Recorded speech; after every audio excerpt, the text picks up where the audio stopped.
Mortgage Lending Act, NMLS 3290. Rush Limbaugh having more fun than a human being should be allowed to have. You know, we had stories last week, I'm sure you'll recall.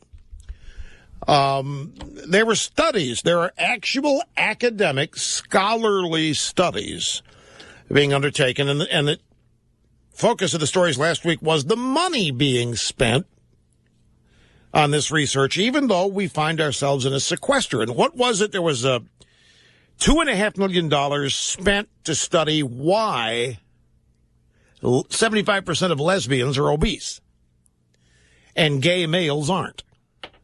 Homosexual men aren't, lesbians are obese, 75%. Why? $2.5 million. And another survey, or another project, like $1.5 million to find out, what was it? Why lesbians are alcoholics? And of course, the answers to both came. Well, neither of them they don't have to deal with men, so they have to worry about their appearance and not trying to please men, so they can be obese. It's no big deal. And then the alcohol, who knows? They're having to deal with women, so they're drunk. Who knows?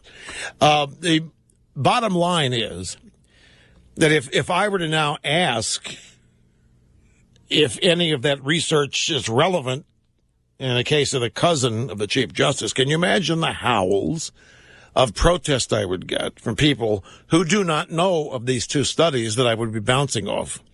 In other words, the context. So I can't ask whether the Chief Justice's lesbian cousin is any of those things. People would think I'm being mean. But I'll tell you what, seriously, on this Roe versus Wade versus this gay marriage business, one of the reasons why abortion so roils our culture is that it hasn't been democratically decided.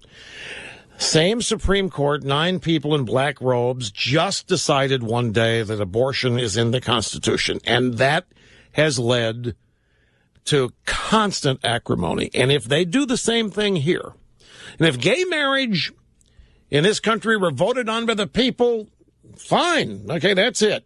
But if 9 guys in a black robe decide that marriage does and can be defined as 2 people of the same sex, we're going to have the same kind of roiling of our culture that abortion has given us. Well, my preference would be that the court leave this alone, send it back to the people, and let the people decide it. You know, abortion is not a big deal in the UK for this very reason. They've decided by votes of the people. More mind-boggling coming up on the EIB network. News Radio 600 KOGO. In an instant, it's gone. And that's the sensation you feel when your computer crashes or is stolen, and there's no back